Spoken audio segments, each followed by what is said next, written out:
Now on Live at 6, the Port Washington School District condemning the use of a photo students displayed at a basketball game to taunt an opposing player.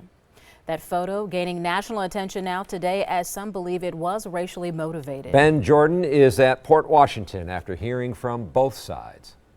The Port Washington School District suspended a student for what they call an extremely inappropriate photo. However, one Port Washington parent is coming to the defense of all students involved. Nicolet's Jalen Johnson is one of the top-ranked high school basketball players in the country.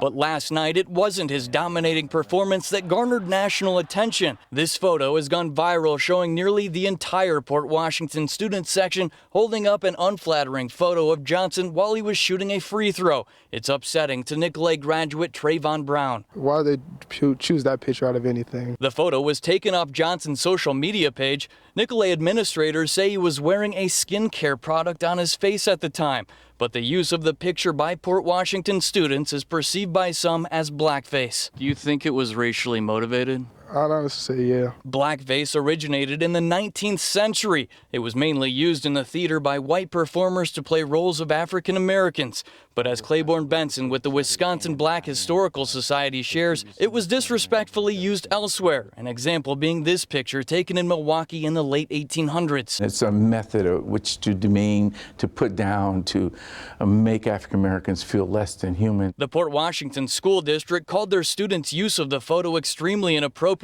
Quote, "The signs can be viewed by some as racist and are just plain wrong. As soon as school officials saw them, the signs were taken down." A Port Washington parent who doesn't want to be identified doesn't believe that was their intent. Quote, "It's strictly 100% to get a dominant athlete, get in his head a little bit and try to give us a little bit of an advantage." Nicolet administrators say Johnson is more than a great athlete. He's a fine young man who deserves respect.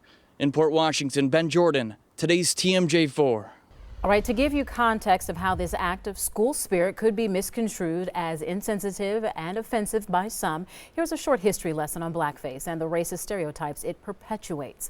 In the mid-1800s, white performers would use shoe polish or burnt cork to paint their faces black with exaggerated features and tattered clothes to create a caricature of black Americans post-emancipation of slavery.